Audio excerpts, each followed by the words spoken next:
Hello friends, कैसे हैं आप लोग। I hope you all are doing great. यार काफ़ी सारे स्टूडेंट्स मेरे से पूछ रहे थे कि सर हमें सारे के सारे इंपॉर्टेंट क्वेश्चन बता दो जो कि हमारे इकोनॉमिक्स क्लास 12th के लिए मोस्ट इंपॉर्टेंट है। So my name is Harsh Thapar and today we are going to discuss all most important questions of economics class 12th 2023 boards. So let's start. देखो बच्चों, इंपॉर्टेंट क्वेश्चन बताने से पहले मैं बताना चाहता हूँ कि जितने ज़्यादा आप लोग सैम्पल पेपर सॉल्व करते हो ना अपने बोर्ड एग्जाम्स के लिए, उतना ज़्यादा आप लोग का स्कोर मैक्सिमाइज होता है। काफ़ी सारे स्टूडेंट्स मेरे से पूछे थे कि सर हम कौन सा सैम्पल पेपर सॉल्व करें, मार्केट में बहुत सारे सैम्पल पेपर्स अवेलेबल है।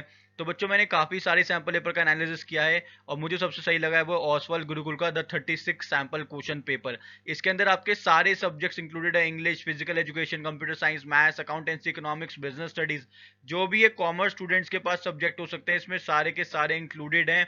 और ये एज पर 2023 बोर्ड एग्जाम्स के अकॉर्डिंगली इसको डिजाइन करा गया। तो जो भी बच्चे इसको लेना चाहते हैं इसको ले सकते हैं, लिंक मैं नीचे डिस्क्रिप्शन में दे रहा हूँ, आप लोग जाके इसको ले सकते हो। बहुत सही सैंपल पेपर है ये।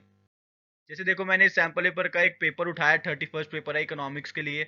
तो बहुत सही चीज है यहाँ पे। आपको देखो, आपको क्वेश्चन देगा, साथ में आपको सॉल्व डिटेल्ड एक्सप्लेन्ड आंसर देगा कि किस तरीके से आप लोग को उस क्वेश्चन को आंसर करना है। तो लिंक नीचे डिस्क्रिप्शन में है, जाके इसको ले लो।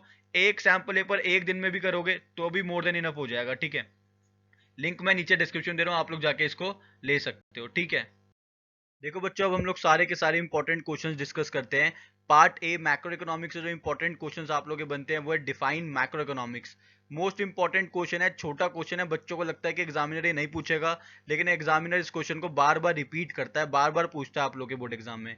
तो डिफाइन मैक्रो इकोनॉमिक्स को अच्छे से पढ़ना है, समझना और याद करना है।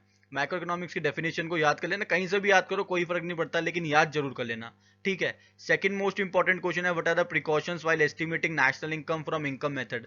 जब भी हम लोग इनकम मेथड से नेशनल इनकम निकालते हैं तो कुछ प्रिकॉशंस होते हैं, कुछ बातों का हमें ध्यान रखना होता है, वो आपको सारे प्रिकॉशंस बताने हैं, ठीक है बच्चों। मोस्ट इंपॉर्टेंट क्वेश्चन है ये भी।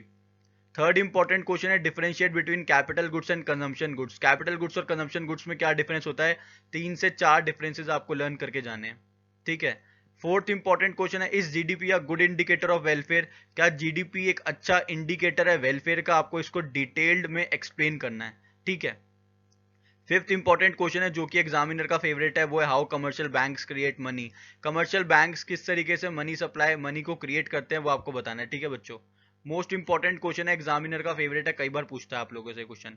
सिक्स इंपॉर्टेंट क्वेश्चन है, what are the methods through which central bank controls money supply. Central bank money को मनी सप्लाई को किस तरीके से कंट्रोल करता है, सीआरआर हो गया, एसएलआर हो गया, ठीक है, बैंक रेट हो गया, रेपो रेट हो गया, बहुत सारे तरीके जिनके थ्रू सेंट्रल बैंक कंट्रोल करता है मनी सप्लाई को।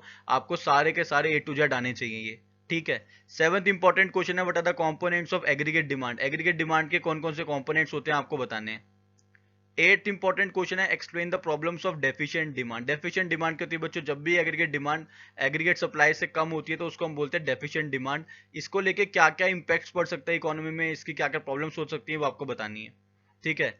नाइन्थ इंपॉर्टेंट क्वेश्चन है, what are the objectives of government budget. Government budget के आपको 4 से 5 ऑब्जेक्टिव्स लर्न करके जाने हैं, एग्जामिनर कई बार ये क्वेश्चन पूछता है, ठीक है। टेंथ इंपॉर्टेंट क्वेश्चन है, differentiate between revenue receipts and capital receipts. Revenue receipts और कैपिटल रिसीट्स का डिफरेंस, साथ में revenue expenditure and capital expenditure का डिफरेंस भी लर्न कर लेना। Revenue expenditure and capital expenditure, bonus question दे दिया मैंने आप लोगों को ये। तो differentiate between revenue receipts and capital receipts और difference between revenue expenditure and capital expenditure, दोनों के दोनों आपको अच्छे से पढ़ने हैं, समझने और याद करने हैं, ठीक है। 11th इंपॉर्टेंट क्वेश्चन है, मैनेज फ्लोटिंग रेट सिस्टम क्या होता है। इसको डर्टी फ्लोटिंग भी बोलते हैं, ये बीओपी का क्वेश्चन है, बैलेंस ऑफ पेमेंट का। मोस्ट इंपॉर्टेंट क्वेश्चन है, एग्जामिनर का फेवरेट क्वेश्चन है, कई बार पूछता है ये क्वेश्चन, ठीक है बच्चों। पार्ट बी से मैं आपको दिखाता हूँ कौन कौन से इंपॉर्टेंट क्वेश्चन है आप लोगों के। पार्ट बी से देखो, जो पहला इंपॉर्टेंट क्वेश्चन है वो रहने वाला है, what are the problems of agriculture at the time of independence. Independence के टाइम पे क्या क्या प्रॉब्लम्स थी हमारे एग्रीकल्चर सेक्टर में, वो आपको बतानी है। मोस्ट इंपॉर्टेंट क्वेश्चन है ये। सेकंड इंपॉर्टेंट क्वेश्चन है, एक्सप्लेन डीमोनेटाइजेशन। डीमोनेटाइजेशन क्या होता है, इसका इंपैक्ट क्या पड़ा, इसके एडवांटेज क्या है, ये सब चीजें भी आप लोग लर्न कर लेना। एग्जामिनर इससे रिलेटेड ये सब क्वेश्चन पूछ सकता है आपसे। थर्ड इंपॉर्टेंट क्वेश्चन है, what is the role of human capital formation in the development of economy. Economy के डेवलपमेंट में ह्यूमन कैपिटल फॉर्मेशन का क्या रोल है, वो आपको बताना है। फोर्थ इंपॉर्टेंट क्वेश्चन है, explain organic farming. Organic farming क्या होती है उसके बारे में आपको बताना है, इसके बेनिफिट्स भी साथ में आपको बताने हैं, ठीक है। ऑर्गेनिक फार्मिंग एंड इसके बेनिफिट्स, 4 से 5 तो इसके मिनिमम आप लोग बेनिफिट्स लर्न करके जाना। फिफ्थ इंपॉर्टेंट क्वेश्चन है differentiate between formal and informal sector of employment. Formal sector में और इनफॉर्मल सेक्टर में आपको डिफरेंशिएट करना है एम्प्लॉयमेंट के, ठीक है। 5 से 6 डिफरेंसेस लर्न करके जाना, इससे कम मत लर्न करना। सिक्स्थ मोस्ट इंपॉर्टेंट क्वेश्चन है explain sustainable economic development. Sustainable economic development क्या होता है, इसके बेनिफिट्स क्या होते हैं, ये आपको बताने हैं, ठीक है। सेवेंथ मोस्ट इंपॉर्टेंट क्वेश्चन है compare the development experience of India, Pakistan and China.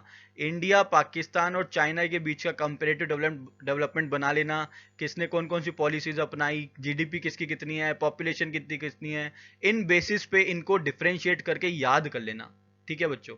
Eighth important question है explain global warming. Global warming क्या होती है, इसके इंपैक्ट क्या पड़ते हैं, वो सब चीजें आपको पता होनी चाहिए। तो इंडियन इकोनॉमिक डेवलपमेंट से सारे के सारे क्वेश्चंस को आपको अच्छे से पढ़ना है, समझना और याद करना है। और एक नाइन्थ इंपॉर्टेंट क्वेश्चन भी मैं आपको दे रहा हूँ, वो है एलपीजी पॉलिसी के ऊपर, लिबरलाइजेशन, प्राइवेटाइजेशन एंड ग्लोबलाइजेशन।